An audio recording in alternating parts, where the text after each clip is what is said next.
whether you have MS or not, there may come a time when you're not able to manage your own affairs.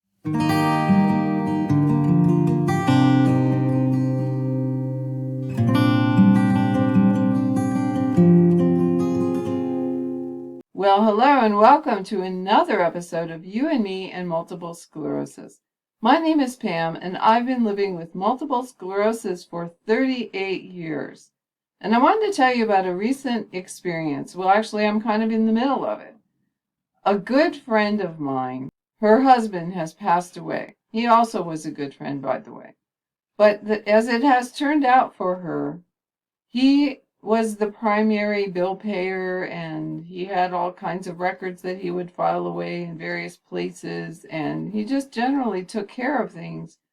And now that's all fallen on her.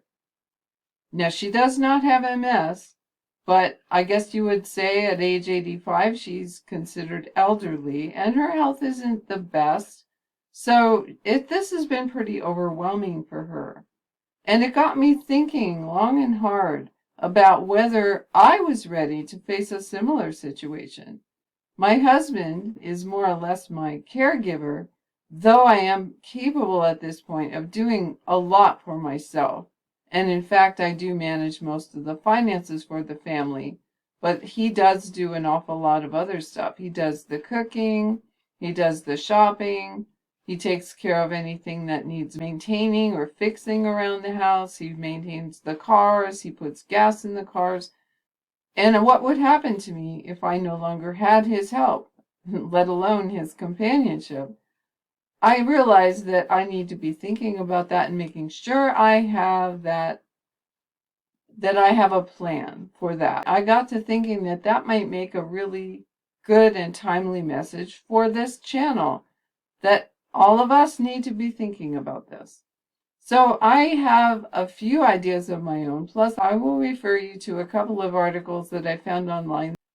First of all, it's highly important that regardless of whether you are able to do much of this yourself or whether you're going to need help, it's good for you to at least know where things are, where the important papers are, where the medications are, where the other stuff is that you need or that you will need as the future unfolds. Where are you going to go for that information, or direct somebody else to go there? If you're not able to write or you don't choose to do that, another way that you might make a record of where things are is to just snap some photos with your cell phone. For example, if there's a filing cabinet where tax records are kept, or where your medical records are kept, where all your disability stuff is, or if there's a notebook or a shelf or a cupboard or a drawer, just snap a picture of that so that you will know that that's where a person would need to look to find that information. My friend is finding that while her husband probably had the ability to put his hands on anything he wanted in a relatively short time, he carried that all around in his head. It's become rather a challenge to look through all the piles of paper that he has and all his desk drawers and all his filing cabinets to try and find the pieces of paper that she needs. So spare yourself that grief and at least know where things are. You might have to get some help to actually find those things or do something with them, but at least you know where they are. Another thing that's really important, and I have taken some time to not only think through this, but to type up a list to give to my executor. Marshal your resources. Who do you know that can help? Do you have a good friend? Do you belong to a church? Do you have close relatives that live nearby? Any of that could go on your list, because it could be very helpful for you and for whoever has to help in the event that your caregiver leaves or is not available for whatever reason. Churches are great in a crisis. At least I have found that. I've belonged to churches over the years, and they always respond very well to a crisis. Where you might need to have some resources in depth would be if this goes on for a longer period of time. The church may or may not be able to support you over the long term. So if you don't have a close friend or a relative, you might have to find some other way to get the care and assistance that you need. But anyway, keep that list handy and let your executor know. An executor implies, of course, that you are no longer around. But another important thing for you to have then is, of course, a will.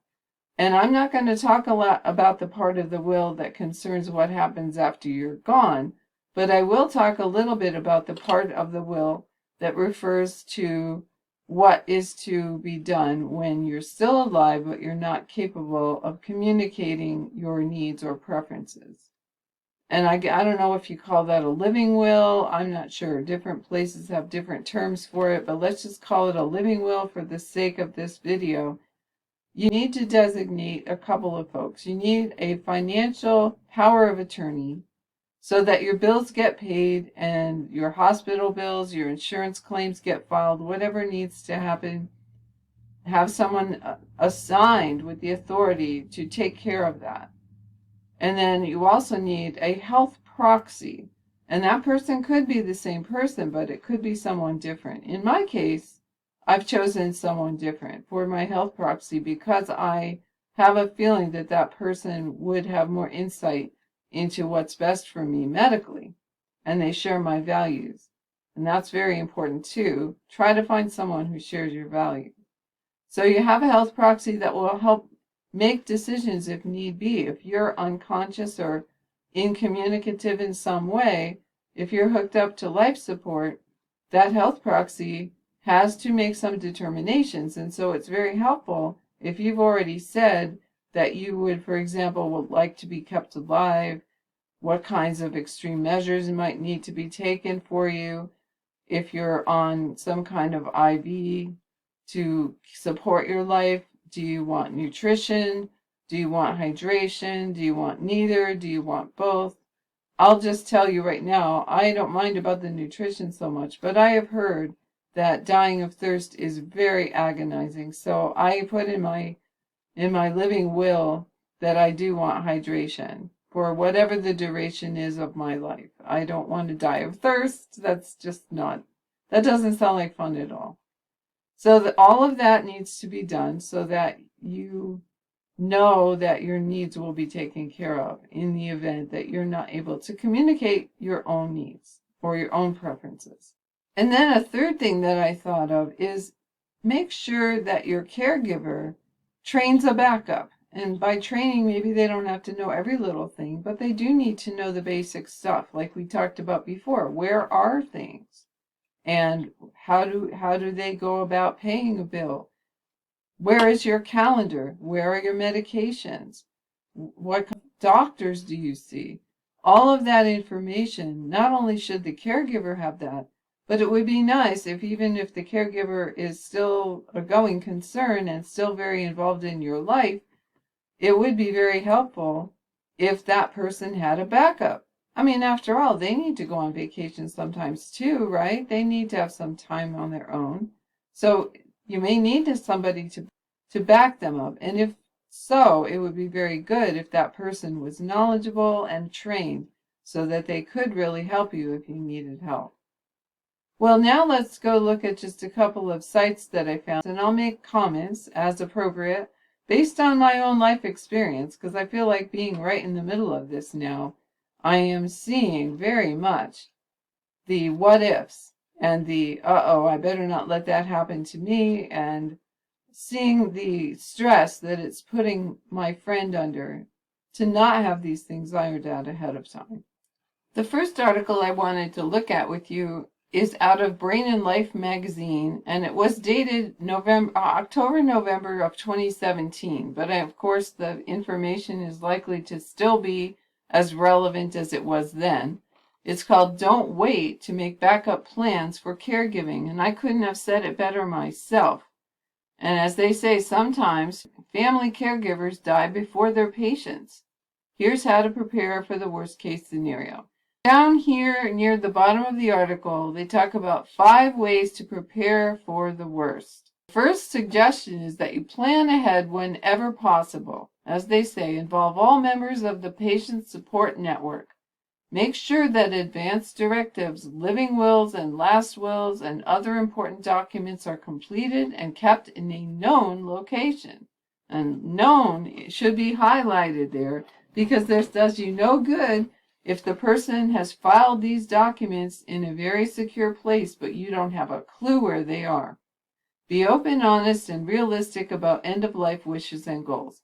Not a conversation everyone wants to have, but I think we have to just do it. And when we get to a point in our life when we start to see, whether because of our age or because of medical problems starting to pile up or because our MS is beginning to progress, we know that we cannot be unrealistic about that any longer. It's just not fair to us, and it's not fair to others around us. Our caregivers, our family members, whoever else is going to be involved and have to deal with the fallout from a crisis that occurs. The second suggestion they give is to review current and projected finances. Yes, yes, yes, because finances can have dire consequences if they're not looked after. It says look at living costs and assets, including existing insurance, to see what changes might be necessary to ensure care.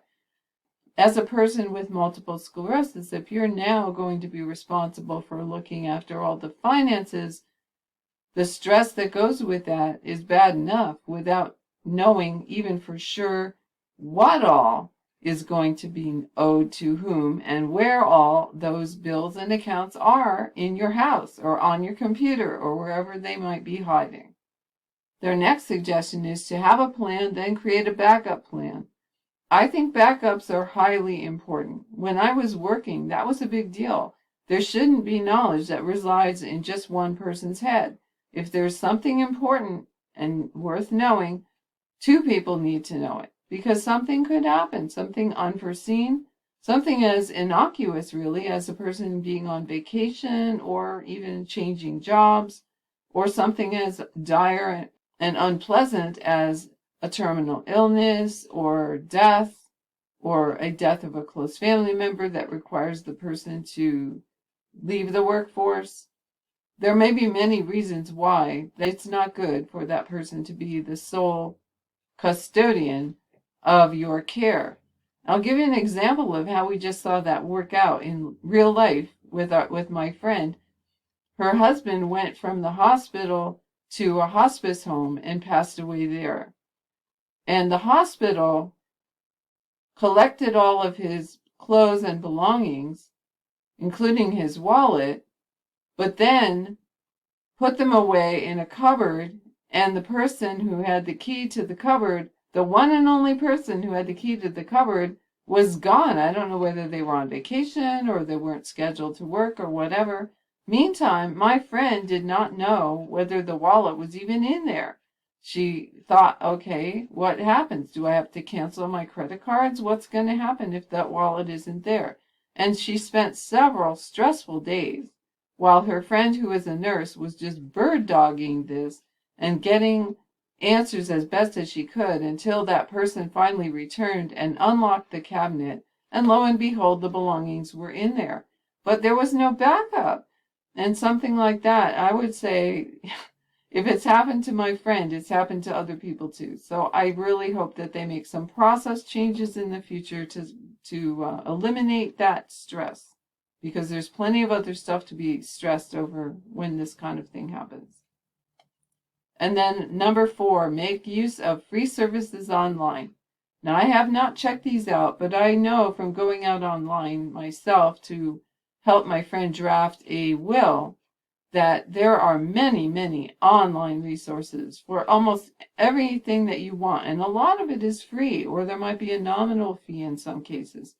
They've put a couple links here. I have not followed them, but you could go out and take a look if you wish, or I will put the link in the description of the site that I use to draft a will, but it's specific to the state of Oregon, but there are other similar sites, I'm sure, that would give you the information you need for whatever state you're in. But do bear in mind that requirements for what makes a will legal might be different from state to state, including whether or not it needs to be notarized. So do check into that. If you don't have a current will, I would advise very strongly that you get one as soon as possible. And then number 5, if possible, work with a professional. Okay, I would agree with that again to an extent. I don't know that you always need a lawyer, like to make a simple will. In most states, you don't need a lawyer to make your will legal. You just need to follow the rules. And now online, there's so much information that you can certainly find what you need. But if you know an attorney that you trust, it would be worth it probably to have them do the will, because they know you and they know what your situation is. My friend did not have someone that she knew and trusted to be her attorney, and that was going to take an awful lot of time to establish that kind of relationship. So in the meantime, I think giving her a draft of a stopgap will helped her so that now she has the latitude to look for a lawyer and build a relationship before she revises the will. But other professionals might be highly important to you. I'll give you another example, again, not involving people who have MS, but I have another couple that I'm friends with. He had a serious hospitalization incident a few years ago, and after he recovered from that, one of his priorities was to make sure that if something happened to him, because he does handle all their finances, that he provided a resource for his wife. And so they are now working with a financial management consultant who does know their financial situation and advises them.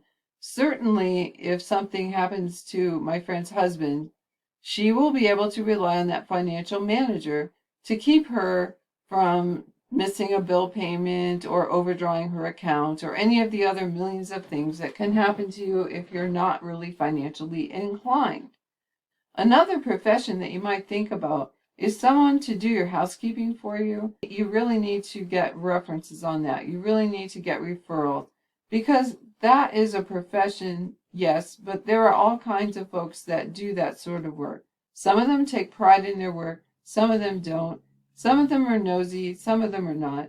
But as my friend said, you definitely want to get people who are bonded and licensed and insured, because if they break something or if something goes missing, you need some recourse. So there you go. There's a few examples of professional help that you might be able to seek out in addition to your medical team. And don't be afraid to discuss with your medical team the stress that you're under with all of this going on, because they may be able to help you there through advice, through medication, through whatever, just so that you can manage the stress. It is probably impossible to know for sure just how it's going to hit you if you lose that important relationship in your life. Do be upfront with your medical team and don't be too proud to accept the help that's offered to you by the medical team or by anybody else. Now, I'll link this article below, but I'm not going to go through it in any detail, but it's from Senior Living Options. It's called What Happens When the Caregiver Dies First? And there was only one piece of this I want to take a look at, so let's scroll down. There's a section in here on the statistics, and so it might be worth thinking about for a moment. Caring for a loved one takes a tremendous toll on the health and well-being of the caregiver. I've seen many research studies showing that many caregivers neglect their own health while caring for their loved ones. In fact, studies show that caregivers are at a much higher risk than others for diabetes, depression, stroke, and other illnesses. There is an often cited study from 1999 that found that caregivers have a 63% higher mortality rate than non-caregivers, and that 40% of Alzheimer's caregivers die from stress-related disorders before the patient dies. Well, that's pretty sobering, 63% higher mortality rate than non-caregivers. And I can see why. I think it depends somewhat on the temperament of the person. But let's face it, if you weren't a caring person by nature, you probably wouldn't be in the caregiver role. But even those who find themselves forced into a caregiver role will be stressed more than they ever could have dreamed possible.